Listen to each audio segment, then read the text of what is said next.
চোখ দুটি উল্টিয়ে নোনা জল গড়াচ্ছে, প্রায়শই জ্ঞান হারানোর জোগাড়।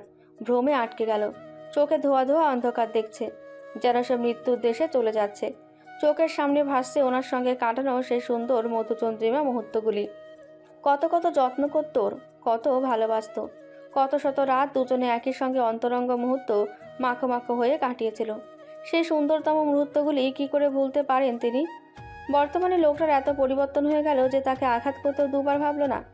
হাই ভাগ্য আমার! হে কাকে দেহ মন দিয়ে ফাঁসলাম, যার জন্য আজ নিজের জীবন আমার ধ্বংসের পথে। যে নিজেই ওকে মারতে উঠে পড়ে লেগেছে।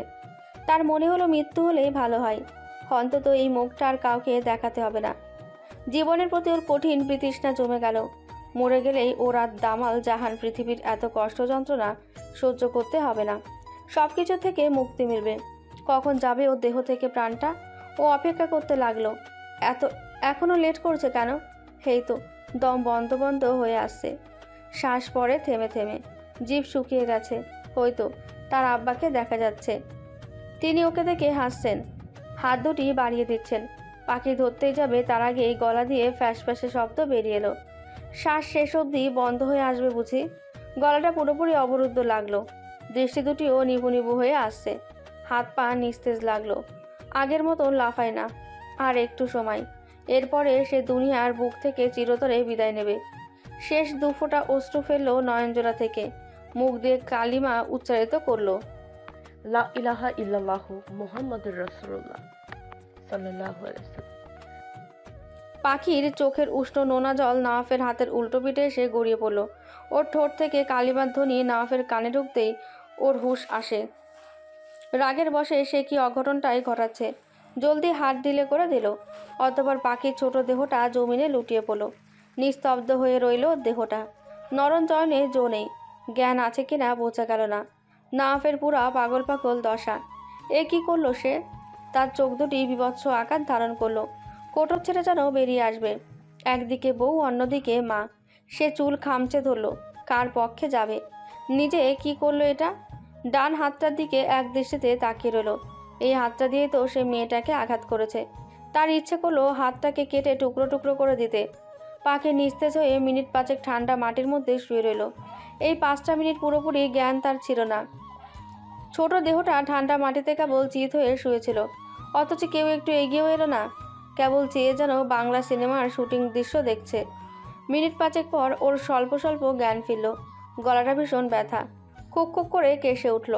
শ্বাস নিতে ভীষণ কষ্ট হচ্ছে, একটু ঢোকও গিলা যায় না। চতুর্দিক থেকে আজ অসহায়ত্ব বোধ তাকে গলা চেপে ধরেছে। চোখ গড়িয়ে ফের উষ্ণ জল গড়ালো। চোখ দুটি বন্ধ করে নিল।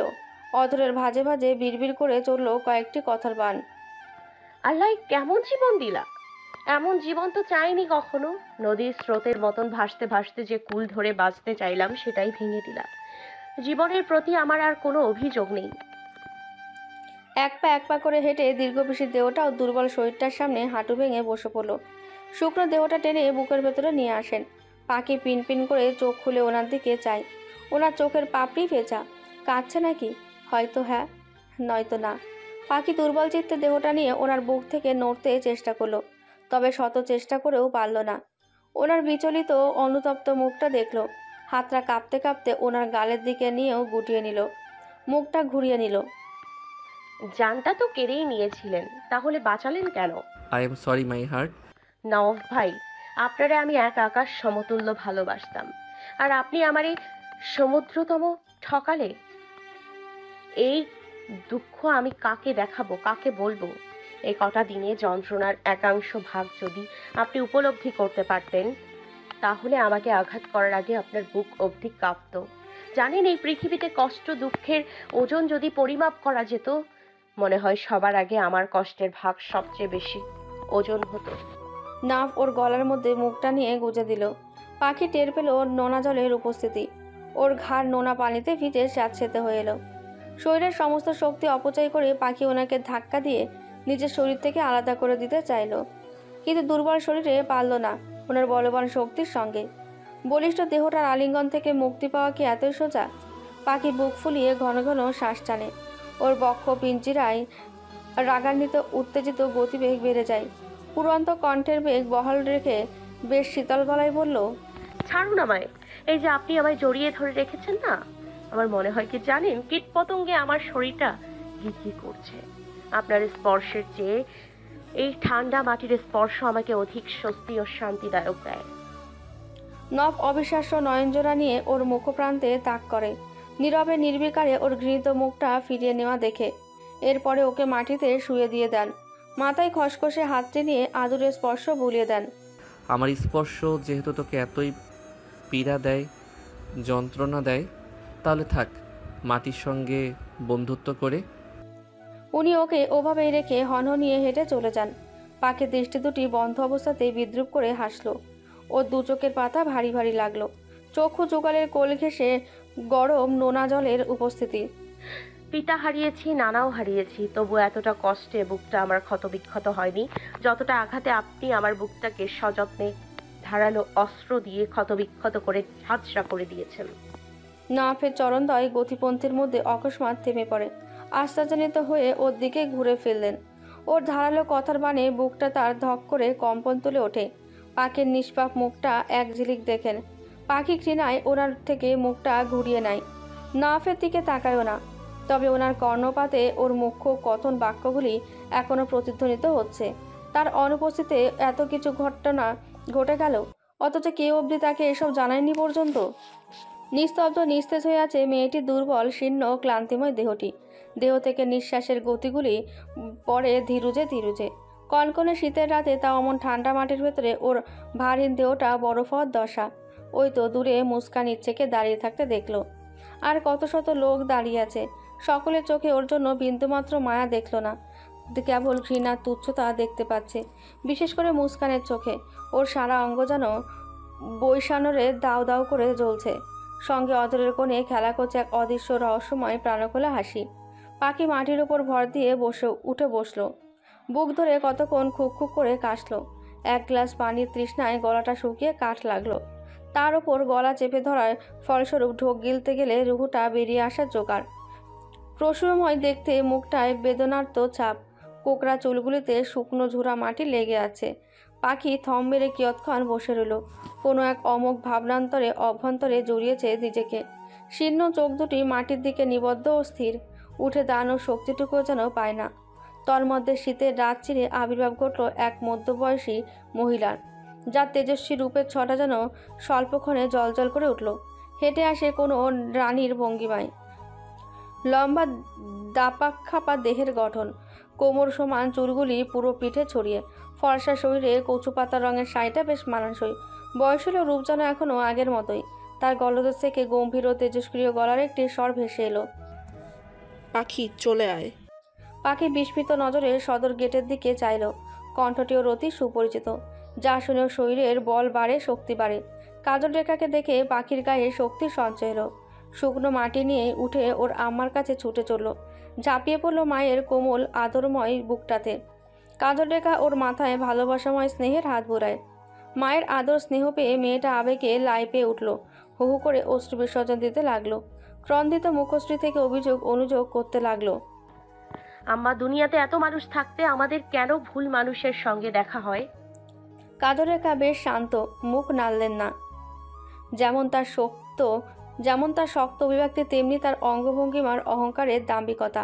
ফের শুকনো গলা তরল পানি দিয়ে ভিজিয়ে পাখি বলল, উনি আমাকে ঠকিয়েছে আম্মা। যাকে নিজের জীবনের সর্বস্ব দিয়ে ভালোবাসতাম, সে আমাকে বেশ যত্ন করে ভেঙে দিয়েছে, নিঃস্বার্থভাবে ঠকিয়েছে।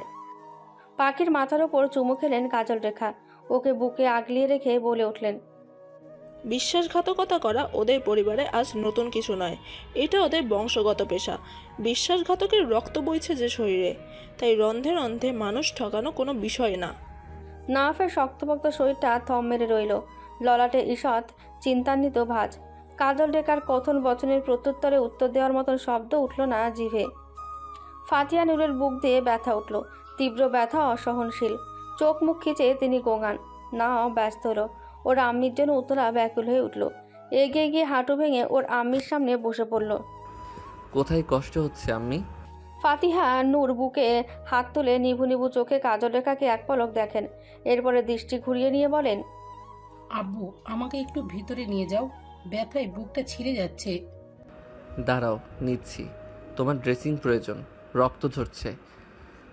নফ ওর আম্মিকে কোলে তুলে নিয়ে বাড়ির ভেতরে ঢুকলো। এরপরে ওর আম্মিকে রুমের মধ্যে নিয়ে শুইয়ে দিল। ফার্স্ট এড বক্স এনে ড্রেসিং করতে বসে পড়ল। এরই মধ্যে কাজল রেখার মুঠোফোনটির শব্দ বেজে উঠল। জরুরি ফোন ভেবে পাখিকে বলল, তুই এখানে দাঁড়া, মাত্র 2 মিনিট, আমি কথা বলে আসছি। পাখি নীরবে সম্মতি জানালো। কাজল রেখা পাশে গেলেন কথা বলতে। পাখি এক কোণে চুপচাপ দাঁড়িয়ে রইল। আশপাশ গভীর কানাঘুষো চলছে ওকে নিয়ে। এমন এমন কটু চোখে ওর দিকে লোকে তাকাচ্ছে যেন সে কোনো জেল পলাতক আসামি। তৎক্ষণাৎ আবার কোথা থেকে শাসা করে মেজবান তালুকদার ছুটে এলেন। এসে সে কি তার রাগ যেন গগনচুম্বী। পাখির হাত ধরে টেনে পরপর ওর গালে দুটি চড় বসিয়ে দিলেন। উপস্থিতি ঘটনার জন্য পাখি মোটেও প্রস্তুত ছিল না। গালে হাত দিয়ে ফ্যালফ্যাল করে ওনার শক্ত মুখটার দিকে তাকিয়ে রইল। ওর চোখের পাপড়ি ভারী ভারী লাগলো। ঘোলাটে হয়ে এলো অক্ষিকুট। মুখ ফুটে অবধি বলতে পারল না আমাকে মারছেন কেন, বরঞ্চ শক্ত হাতের চড় খেয়ে মেয়েটার ঠোঁট কেটে রক্ত বেরিয়ে গেল। মেজবান তালুকদার তর্জনী আঙুল তুলে ওর মুখের সামনে নাড়িয়ে নাড়িয়ে শাসালো। তোমার এত বড় স্পর্ধা, সামান্য একজন সবজি বিক্রেতা মেয়ে হয়ে আমার মিসেসের গায়ে হাত তুলো। তোমার মতন ছোট লোককে ভেতরে ঢুকতে দিল কে? ওনার কণ্ঠস্বরের সঙ্গে রাগ যেন উতরে ঝরে পড়ে। মেয়েটাকে পারলে চিবিয়ে খেয়ে ফেলেন। তিনি এতক্ষণ এখানে ছিলেন না, জরুরি কাজে বাইরে ছিলেন। খবর পেলেন ওনার স্ত্রী ফাতিহা নূরকে সামান্য একজন সবজি বিক্রেতার মেয়ে মেরে কপাল ফাটিয়ে দিয়েছে। খবর পেয়েই উনি ছুটে এলেন। ফের আক্রমণ করতে আসবে তার আগেই পাখি ভয়ে চোখ মুখ খিচে নিল।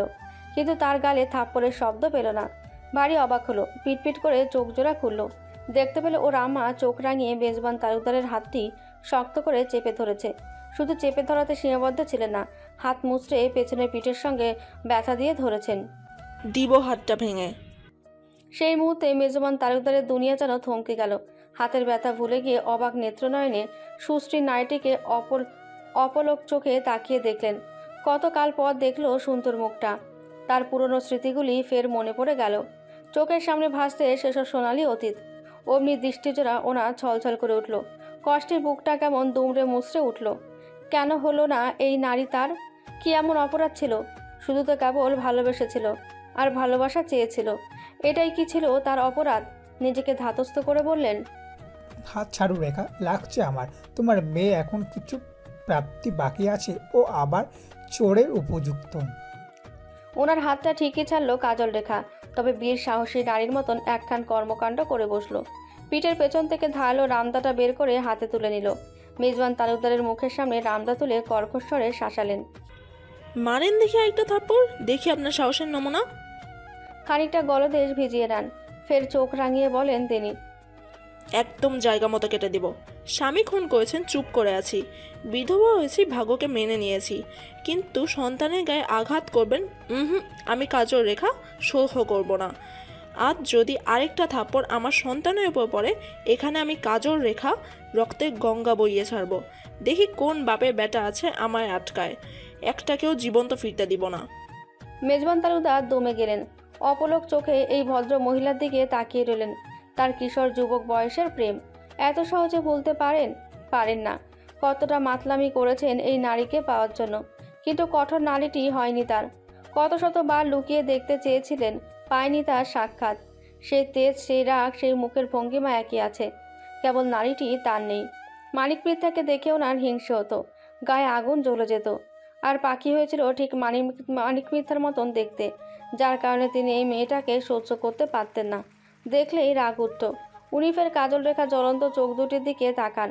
সৌন্দর্যটাও কমেনি, তার চোখ দুটি ওই নারীটির দিকেই আটকে রয়। নফ আসলো মিনিট 10 পর। বড় বড় পা ফেলে উঠোনে নামলো। স্টেজের দিকে এগিয়ে আসতেই পাখির দিকে চোখ পড়ল। দেখলো মেয়েটার অধর কাটা। ওর বুকটা কেমন কামড় মেরে উঠল। হঠাৎ ওর চিত্ত দাও দাও করে জ্বলে উঠল। বুকের অভ্যন্তরে আঘাত হানলো গিয়ে। বিচলিত হয়ে এগিয়ে গেল নিকটে। ওকে স্পর্শ করার আগেই কাজল রেখা এক প্রকার নফের সামনে থেকে পাখিকে ছিনিয়ে নিল। চোখ রাঙিয়ে শুধালো, শোনো ছেলে, আমি কাজল রেখা মোটেও ভালো মানুষ নই। মানুষ খুন করা তোমার কাছে যেমন পেশা, তেমনই আমার কাছেও নেশার মতো। তাই সতর্ক করছি তোমাকে, এরপর যেন আমার মেয়ের আশেপাশেও তোমাকে না দেখি। তোমার বাবা কি ভেবেছে আমার মেয়ে তোমার যোগ্য নয়? কিন্তু আজ আমি এখানে দাঁড়িয়ে বলছি তুমি আমার মেয়ের যোগ্য নও। তোমার হাঁটুর বয়সী আমার মেয়ে, সেখানে তুমি বয়স্ক একজন ছেলে। আমার মেয়ে কচি, 2 বছর যাক, পূর্ণ বয়সে পড়ুক, ছেলের অভাব পড়বে না। তাছাড়া যে সত্যিকারে ভালোবাসে সে কখনো কোনো পরিস্থিতিতে তার প্রিয় মানুষটার হাত ছাড়ে না। মেয়েরা হলো যত্নের পাগল, তাকে যতটা যত্নে আগলিয়ে রাখতে পারবে ততটা তার কাছ থেকে ভালোবাসা পাবে। আশা করি আমার কথা বুঝতে পেরেছ। নাফ অবাক হয়ে কাজল রেখার কথা গিলছিল।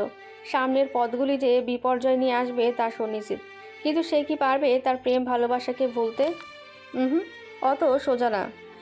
যেখানে পাখির আশপাশে কোনো পুরুষকে তার সহ্য হয় না, সেখানে ওকে অন্য পুরুষ স্পর্শ করবে সেটা ভাবতেই তিনি পারেন না। পৃথিবীতে এমন কোনো পুরুষের জন্ম হয়নি যে তার যত্নে করা ফুলটিকে তার কাছ থেকে কেড়ে নেবে। যদিও এমন কেউ আসে, দরকার পড়লে সেই যুবকের জীবনটাই তিনি কেড়ে নেবেন, ধ্বংস করে দেবে সব কিছু। তবু এই নারীটি শুধু তার থাক। পাখিকে কাজল রেখা টানতে টানতে নিয়ে যাচ্ছিল। পাখির বুকটা অকস্মাৎ ছ্যাদ করে উঠল। অধর উল্টে কান্না পেল। ও চলে গেলে নওয়াব ভাই সিমরানকে বিয়ে করবে। কি করে সহ্য করবে ওনার পাশে ওই নারীটিকে? ওনার স্পর্শের ফল এখনও যে তার পেটে বড় হচ্ছে। সে তাকে ভুলবে কি করে? পারবে না, কিছুতেই পারবে না। দরকার পড়লে মরে যাবে, তবু ওনার সঙ্গ সে ছাড়তে পারবে না। সে কাজল রেখাকে কাতর গলায় অনুরোধ করলো, আম্মা, আমার হাতটা ছাড়ো আম্মা। আমি ওনাকে ছাড়া থাকতে পারবো না। আমার সবটা দিয়ে তাকে ভালোবাসি, সেই তাকে কি করে ভুলে থাকবো আম্মা? এসব তোমার আবেগের কথা, বাস্তব অনেক কঠিন মা। 2 দিন বাড়ি থাকো, সব ঠিক হয়ে যাবে। দরকার পড়লে আমি তোমাকে তোমার মনির কাছে ঢাকা পাঠিয়ে দিব। পাখির ওর আম্মার হাত জোর জোরুম করে ছাড়িয়ে দিল। হু করে কেঁদে ফেলল। আম্মা, আমায় ক্ষমা করো। আমি কোথাও যেতে চাই না আম্মা, ওনার কাছেই থাকবো। পাখি পাগলে ছুটে গিয়ে সবার সামনে নওয়াবকে শক্ত করে জড়িয়ে ধরল। ও নওয়াব ভাই, আপনি তখন যা আচরণ করছেন আমি মোটেও মনে রাখিনি। বিশ্বাস করুন, আমার দোষে আমি ভুগছি। আপনার কোনো দোষ নেই, সব দোষ আমার। আমাকে মাফ করে দিন। আমি জানি আমার নওয়াব ভাই কতটা ভালোবাসে আমায়। আমি সব ছেড়ে আপনার কাছে চলে এসেছি। আমায় ফিরিয়ে দেবেন না প্লিজ। আমি মরে যাব, গলায় ফাঁস দিব। মেয়েটার আকুতি মিনতি দেখে নওয়াফের চোখজোড়া ঝাপসা ঝাপসা হয়ে আসে। বক্ষ স্পন্দনে যেন কাটা ফুটল গিয়ে। পরিস্থিতির কাছে আজ ওনার হাত পা বাঁধা। চাইলে অনেক কিছুই করতে পারেন, তবে এতে তারও কিছু হারাতে হবে। সেই ভয়ে আছে নির্ভীক। তিনি মেয়েটার মাথায় চুমু খান।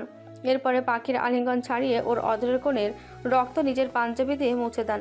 ললাটের ছোট ছুঁয়ে দিয়ে ওকে মুখ বন্ধ রাখতে বললেন, হিস, কথা বলবি না কোনো। চুপচাপ তোর আম্মার সঙ্গে এখন বাড়ি যাবি। আর কোনো প্রকার দুশ্চিন্তা করবি না। একটা কথা মনে রাখবি, পৃথিবী শতবার উল্টে যাক, তবু আমি শুধু তোর। এরপরে ওর হাত ধরে টানতে টানতে কাজল রেখার নিকটে গিয়ে যায়। পাখি কেবল অবাক নেত্রে ফ্যালফ্যাল করে নওয়াফকে দেখে যায়। কেমন অচেনা মনে হয় লোকটাকে। আসলে বুঝতে পারে না লোকটা আদেও কি ওকে ভালোবেসেছিল। মুখে স্বীকার করলেও কর্মে তা প্রতিফলন করছে না। কাজল রেখার হাতে পাখিকে তুলে দিয়ে বললেন তিনি, ওকে নিয়ে যান কাকি। আমার জানটা ধরুন আপনার হাতে তুলে দিচ্ছি। ওকে সযত্নে তুলে রাখুন। সময় মতন আমার মূল্যবান রত্ন আপনার কাছ থেকে বুঝে নিব। মনে করেন এটা আপনার কাছে আমার আমানত রাখতে দিয়েছি। এরপর লোকটা নিষ্ঠুর পাষাণের মতো গায়ে হলুদের স্টেজে বসে পড়ল গিয়ে। ওনার পাশ ঘেঁষে সিমরানও বসে। নাফের আম্মা এলো কিছুক্ষণ পর, সঙ্গে মুরব্বীরাও আসে হলুদ মাখাতে। পাখির বুকটা যন্ত্রণায় ফেটে যায়। কিছুতে ওনার পাশে সিমরানকে সহ্য করতে পারছে না। দ্রুত চয়নে ছুটে যায় সে। পাগলের মতন স্টেজে সকলের সামনে উঠে আসে। গায়ে হলুদের হলুদসহ যাবতীয় তত্ত্ব ছড়িয়ে ছিটে ফেলে দেয়। বন্ধ করো এসব। এখানে কোনো গায়ে হলুদের অনুষ্ঠান হবে না। এখানে যেই লোকটিকে বসা দেখছো তোমরা, তিনি আমাকে এক সময়ের ভালোবাসতেন। আজ কেন সে অন্য কাউকে বিয়ে করবে? বিয়ে যদি করতে হয় আমাকেই করতে হবে। এরপরে সিমরানের পায়ের কাছে বসে পড়ল। ও সিমরান আপু, তোমার পা দুটি ধরি গো, প্লিজ এই বিয়েটা করো না। বিশ্বাস করো, ওনার সঙ্গে আমার সব কিছু হয়ে গেছে। টোটাল সব ফিজিক্যাল রিলেশন বলো সব। প্লিজ আপু, ওনাকে বিয়ে করো না। সিমরান এক পলক নাওয়াফের দিকে তাকিয়ে পাখির থেকে মুখটা ঘুরিয়ে নিল। মানে ওর কথা যেন সে বিশ্বাস করেনি। মেয়েটা আরেকবার আঘাতপ্রাপ্ত পা দুটো নিয়ে উন্মাদের মতন নাওয়াফের দিকে ছুটে যায়। ততক্ষণে রক্তে ওর পায়ের ব্যান্ডেজ ভিজে উঠেছে। মেয়েটা নাওয়াফের দিকে কাতর চোখে তাকিয়ে বলে, প্লিজ নওয়াব ভাই, এমনটা করবেন না। আপনার পাখি মরে যাবে। আপনি না তাকে ভালোবাসতেন, তাহলে অন্য কাউকে কি করে বিয়ে করতে পারেন? এই বেঈমান পুরুষ, কথা বলেন না কেন? না সব ছিল কেবল ছল, অভিনয়? উত্তর দিন। নব যন্ত্র মানবের মতন মাথাটা নিচু করে রাখলো। ওই হরিণা মৃগ নয়নের সঙ্গে দৃষ্টিজোড়া মিলিত করতে সাহস পেলেন না। কাজল রেখার মেজাজ খারাপ হয়ে এলো। এত বেহায়াপনা, নির্লজ্জতা তার মোটেও পছন্দ নয়। সে আকাশচুম্বী ক্রোধ নিয়ে তেড়ে এলেন। পাখির চুলের মুঠি ধরে গালে দুটি থাপ্পড় বসিয়ে দিল। পাখি ছিটকে গিয়ে নওয়াফের পায়ের কাছে পড়ল। নওয়াফ ওকে স্পর্শ করার আগেই পাখির মা পাখিকে ছো মেরে টেনে সরিয়ে নিলেন। খবরদার ছেলে, আমার মেয়েকে স্পর্শ করবে না। বিয়ে করছো, বিয়ে করো, মানা করিনি, কিন্তু তোমাকে আমার মেয়ের দিকে আলগা পিড়ির দরদ দেখিয়ে তাকাতে হবে না। আবেগে আজ ও তোমাদের কাছে ভালোবাসা পাওয়ার জন্য ভিখারিনীর মতো ঘুরছে। একদিন ওর আবেগ ঠিকই শেষ হয়ে যাবে, তখন ও তোমাদের দিকে ফিরেও চাইবে না, বরং এই নির্লজ্জ আচরণের জন্য আফসোস করবে, ঘোর আফসোস। জানো তো, নারীর ঘৃণার চেয়ে নারীর পরিবর্তন খুবই ভয়ঙ্কর। না জানলে তোমার পিতার কাছ থেকে কিছু অভিজ্ঞতা নিতে পারো। এই বিষয়ে তোমার পিতা ভালোই পণ্ডিত। নফ আর চোখে ফাতিহা নূরের দিকে তাকালো। ওর মায়ের মুখটা এতটুকু ছোট হয়ে আছে। কাজল রেখাকে যে এখানে তিনি মোটেও পছন্দ বোধ করছে না, সেটা উনি ওনার আম্মির মুখ দেখেই বুঝতে পারলেন। তিনি কাজল রেখার চোখের দিকে চোখ রেখেই বললেন, আপনি এখন আসতে পারেন কাকি, এই মুহূর্তে আপনাকে দেখতে চাচ্ছি না। কাজল রেখা নওয়াফের আচরণ দেখে মোটেও অবাক হলে না, বরঞ্চ ফাতিহা নূরকে এক ঝিলিক দেখে বের হতে চললেন। পাখিকে টেনে নিয়ে যাচ্ছিলেন। কোন ফাঁকে মেয়েটার ওড়না বুক থেকে খসে কোন চিপায় আটকে পড়েছে খেয়াল নেই ওর। সে অবস্থাতে ওকে টানতে টানতে নিতে যাচ্ছিল। পাখি কাজল রেখার হাতের ওপর কামড় বসিয়ে দিল। হাতে ব্যথা পেতেই কাজল রেখা ওর হাত আলগা করে দিয়ে নিজের হাত দেখতে ব্যস্ত হয়ে পড়লেন। পাখি দৌড়াতে ফের নওয়াফের কাছে ছুটে আসে। ওর ছুটে আসা দেখে নওয়াফ স্টেজ থেকে দ্রুত নামে। থামাতে চাই ওকে, তার আগে দুম করে মেয়েটা ওনার বুকের মধ্যে ঝাঁপিয়ে পড়ে। ও নওয়াব ভাই, আপনি যাওয়ার সময় ওই দিন সকালে আপনাকে চুমু খাইনি বলে আপনি রাগ করছেন। রাগ করবেন না প্লিজ। এই দেখুন, এখন আপনাকে আমি চুমু খাচ্ছি। ভালোবাসা মানুষকে কতটা নিচে নামিয়ে তুলতে পারে, এই ষোড়শনীকে না দেখলে বোঝা যাবে না। প্রিয় মানুষটিকে হারিয়ে ফেলার ভয়ে আজ সে বিশ্বসেরা নির্লজ্জ খেতাব পেতেও যেন রাজি। মেয়েটা আচমকা ওনার অধর দুটি আঁকড়ে ধরল। কত শত মানুষের সামনে বসে এমন বেহায়ের মতো নির্লজ্জন কাজ করছিল, অথচ তার চোখে মুখে কোনো অনুতপ্ত ছিল না। ভালোবাসার মানুষটিকেও চুমু খেয়েছে, সেখানে লজ্জা কিসের? এদিকে নাফ ওকে বাধাও দেয়নি, আবার সায়ও দেয়নি, কেবল রোবটের মতন দাঁড়িয়েছিল আর ওনার কলিজার পাগলামিগুলোও দেখছিল। আজ তার হাত পা বাঁধা, না পারছে সবার সামনে মেয়েটাকে বউ হিসেবে স্বীকৃতি দিতে, না পারছে ওর কষ্ট সহ্য করতে। তার বুকটায় যে রক্তক্ষরণ হচ্ছে, যন্ত্রণা হচ্ছে, কঠিন যন্ত্রণা। উনি না পাচ্ছেন কাউকে দেখাতে, না পাচ্ছেন কাউকে বলতে, কেবল ভেতরে ভেতরে দুমড়ে মুচড়ে মরছেন। এমন পরিস্থিতিতে মেয়েটাকে দেখতে তার মোটেও ভালো লাগছিল না। এই জন্য এসেই ওর সঙ্গে ভয়ে দেখা করেনি। পুরো এক সপ্তাহ ঘর থেকে বের হয়নি, এমনকি ট্রি হোমেও যায়নি। জানে বিয়ের কথা শুনলে তার পাগলিটা পাগলামি শুরু করে দেবে। সব ঝড় ঝাপটা থামলে তখন দেখা করবে ভেবেছিল। গত কয়েকটা দিন উনি যে পরিমাণ মানসিক যন্ত্রণা টর্চারে ভুগছে, তার এক ভাগ যদি কোনো দুর্বল লোক ভুগত, নিশ্চয় সে পাগল হয়ে যেত। অথচ ওনার বাহ্যিক আচরণ থেকে সকলে ভাবে সে খুব সুখে আছে। সত্যিকার অর্থে সে সুখে নেই। বিগত কিছুক্ষণ তার সঙ্গে কি ঘটেছিল একমাত্র সেই ভালো জানে। নিজের কথা কি পরে জানবে না। নিজের কষ্ট নিজেকেই বইতে হবে। পুরুষ নারীর মতন কাঁদতে জানে না ঠিকই, তবে তার ভেতরেও কান্না আছে, কষ্ট লুকায়িত আছে, সবার সামনে প্রকাশ করতে পারে না। এটাই তাদের অমূল দোষ। এর মধ্যে পাখি আবারও পা উঠিয়ে ওনার ঠোঁটজোড়া ফের দখল করে নেয়। কিছুক্ষণ পর ছেড়ে ওনার পায়ের কাছে লুটিয়ে পড়ে। ওনার দু পা বুকের সঙ্গে চেপে মিশিয়ে ধরে হু করে দুকড়ে কেঁদে ওঠে। ও নওয়াব ভাই, প্লিজ চুপ করে থাকবেন না। আজ আমার জীবন মরণের প্রশ্ন, আমাকে মেনে নেন নওয়াব ভাই। দরকার পড়লে আপনার পায়ের কাছে পড়ে থাকবো, তবুও ঠাঁই দিন, ফিরিয়ে দিয়েন না। না ওর পা ছাড়াতে চেষ্টা করলো, পারল না। নিজেই বসে পড়লো ওর মুখের সামনে, ওর মাথাটা বুকের সঙ্গে মিহিয়ে রাখে। ফিসফিস করে কর্ণপাতে বলেন, এমন পাগলামি করিস না জান, ভালোবাসিস না আমায়, সেটা থেকেই বলছি। তোর আম্মার সঙ্গে এখন বাড়ি যা, রানীর মতন একদিন এই বাড়ির দরজা দিয়ে প্রবেশ করবি, এটা তোর স্বামীর প্রমিস। মিথ্যে সান্ত্বনা দিচ্ছেন আমায়। আপনাকে আর আমি এক বিন্দুও বিশ্বাস করি না। না হতাশ হলো। এই নাইটিকে যতবার বোঝাতে চায় ততবারই সে ব্যর্থ হয়। তার ক্লান্ত লাগে, বড্ড ক্লান্ত। কত রাত সে ঘুমায় না, আজ ইচ্ছে জাগলো একটু ঘুমাতে। এত চিন্তা তার মস্তিষ্ক আর নিতে পারছে না। ওনার বুক চিরে লম্বা দম বেরিয়ে আসে। উনি শ্বাসও নিতে পারলেন না। তার মতেই পাখি চুলের মুঠিটা শক্ত করে চেপে ধরে দাঁড় করালেন কাজল রেখা। চুলগুলি ধরে টানতে টানতে দুটো গালি দিলেন। বেহায়া, নির্লজ্জ। রাগে ঘৃণায় ওর গালে মুখে 4-5খানা চর বসিয়ে দিলেন। এতে পাখির নাক ফেটে গেল, কানের জিনিসের কান কেটে গেল, কান দিয়ে গলগলিয়ে রক্ত বেরিয়ে মুখে জামা মেখে যায়, কান থেকেও রক্ত পড়ছে। নাফের কাজল রেখার উপর প্রচণ্ড রাগ উঠল। এমন খান্নাস মা কখনো হয়? এত কঠোর নারী সে কখনো দেখেনি। তিনি আক্রোশে ফেটে উঠলেন। প্রিয় নারীটির তাজা রক্ত কিছুতেই তাকে শান্ত থাকতে দিল না। বুকটা দাও দাও করে জ্বলে উঠল। আরেকটা থাপ্পড় পাখির গালে পড়ার আগে নওয়াব পাখির সামনে নিজে ঢাল হয়ে দাঁড়িয়ে পড়ল, যার ফলস্বরূপ থাপ্পড়টা গিয়ে নওয়াবের মুখের ওপর পড়ল। পাখির হুঁশ ধরতে গেলে নেই, রক্তে মেয়েটা কাপড় মেখে গেছে, মেঝেতেও গড়িয়ে পড়েছে। শ্বাস নিতে ওর ভীষণ কষ্ট হলো। মেজবান তালুকদার সামান্য রাগলেন, গলা ফাটিয়ে চেঁচিয়ে উঠলেন। কাজল রেখা, তুমি তোমার মেয়েকে নিতে আসছো, ভালো কথা, নিয়ে যাও। আমার সন্তানের গায়ে হাত তুলছো কেন? উত্তেজিত হবেন না মন্ত্রীমশাই। ডোমে গেলেন মেজবান তালুকদার। এত কোমল কণ্ঠে মন্ত্রীমশাই ডাকটা কাজল রেখার মুখে তার নিকট মধুর ন্যায় শোনালো। কাজল রেখা ফের বলল, আমি আমার সন্তানকে ঠিকই নিয়ে যাচ্ছি, কিন্তু আপনি আপনার সারকে দেখে রাখেন। আমার বাড়ি আশেপাশেও যেন না দেখি। দেখলে সোজা ডাইনে বামে চাইব না, খুন করে ফেলবো। আমি কাজল রেখা শুধু বলি না, করেও দেখাই। কথা বলা শেষ হলে পাখির চুলের মুঠি ধরে টানতে টানতে হেসড়ে হেসড়ে নিয়ে যেতে লাগলেন। আজ যেন তার শরীরে স্বয়ং অশরীরই ভর করেছে। তেমনি উন্মাদ উগ্র আচরণ তার। এতটা কঠোর হতে ওর মাকে পাখি কখনোই দেখেনি। ওর নাকের রক্তের ফোঁটা ফোঁটা তালুকদার বাড়িতে পড়ে রক্তের রাস্তায় তৈরি হয়ে গেল। গেট পর্যন্ত যাওয়ার আগেই পাখি ওর আম্মার কাছে একটা অনুরোধ করলো। আম্মা, আমি শুধু কয়েকটা কথা বলবো, এর বেশি কিছু না, দাও না বলতে। কাজল রেখা চুপ করে রইলেন। মৌনতা সম্মতির লক্ষণ ধরে নিয়ে পাখি চিল্লিয়ে কাতর কণ্ঠনালীতে বলে উঠল। শুনে রাখুন মন্ত্রীর পুত্র নওয়াব তালুকদার, যে নারী আপনাকে পাগলের মতন ভালোবাসতে পারে, সে নারী আবার আপনাকে ভুলতেও পারে। ভালোবাসাকে ঘৃণা করব না, কারণ আপনার প্রতি আমার এক আকাশ সমান ভালোবাসা ছিল। ভালোবাসা অন্যায় নয়, তবে ভুল মানুষকে ভালোবাসা অন্যায়।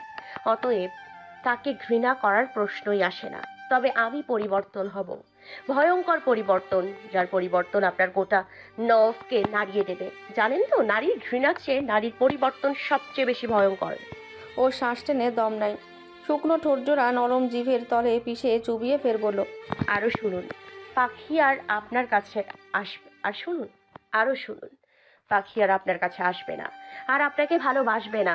আপনার বিয়ের আগে যেন আমার দেহ লাশ হয়, আমার লাশের ওপর দিয়ে আপনার বিবাহের সানাই বাজুক, পুষ্প ঝরুক, আপনার কাবিনের ঘণ্টা বাজুক, আপনার বাসরের মোমবাতি জ্বলুক। আমি মরলে আমার লাশটাকে দেখতে আসবেন না। আমার কবরের মাটিও যেন আপনার মতন দ্বিমুখী লোক স্পর্শ না করে। মনে গেঁথে রাখেন, আজ এই মুহূর্ত থেকে আপনাকে সবকিছু থেকে মুক্ত করে দিলাম। আজকের পর থেকে আপনার সঙ্গে আমার কোনো সম্পর্ক নেই। আপনাকে আমি চিনি না, আপনিও আমায় চেনেন না। কখনো আমার মুখোমুখি হবেন না। আপনার ওই সুন্দর চেহারার আড়ালে কুৎসিত মুখটা আমি দেখতে চাই না। ওটা কখনো আমাকে আর দেখাবেন না। আমাদের সম্পর্ক আজকের পর থেকে শেষ। অতএব ভালো থাকুন, অন্য কেউ ভালো থাকতে দিন। নতুন জীবনের জন্য শুভকামনা রইল। All the best, mister Nawab Talukdar. ধীরে ধীরে মিলিয়ে গেল ওদের প্রতিচ্ছবি কণ্ঠের স্বরও। নাভ দপ করে বসে পড়ল মাটিতে, নিজের চুল শক্ত করে খামচে দিল। এখনও রিনরিনে গলার মেয়েটার কথাগুলির পচনধ্বনি ওনার উৎকর্ণে যেন প্রতিধ্বনিত হচ্ছে। নিজেকে তার বড্ড পাগল ও উন্মাদ মনে হলো। বুকটা ভীষণ খালি খালি ও শূন্য লাগছে, যেন কি গুরুত্বপূর্ণ একটা হারিয়েছে। আসলে তো হারিয়েছেই, সবচেয়ে বড় মূল্যবান সম্পত্তিটা হারিয়েছে, সঙ্গে ওনার সকল সুখ সমৃদ্ধি। ভালো থাকার অস্ত্র হারিয়েছে দীর্ঘ রজনীর নিদ্রা। আজকের পর থেকে ওনার জীবনটা গোটা বিভীষিকার তিমিরে ঢাকা পড়ল। তার জীবনের ধরনীতে আর সূর্য উঠবে না, দেখবে না ওই চাঁদমাখা মুখটি।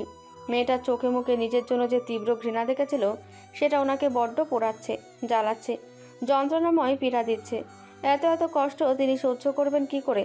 জমিনে তার নয়ন পেয়ে 2 ফোঁটা অশ্রু ঝরে পড়ল। এতক্ষণ নিজের সঙ্গে অনেক লড়াই করে পরে এতটুকু অশ্রু আটকাতে ব্যর্থ হয়েছে।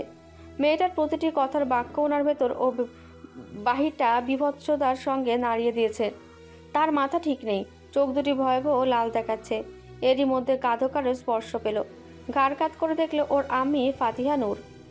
চলো আব্বু, হলুদের মুহূর্ত চলে যাচ্ছে তো, মেহেদি পড়াও এখনো বাকি। আগামীকাল তো আবার তোমার বিয়ে, তার ব্যবস্থা তো করতে হবে।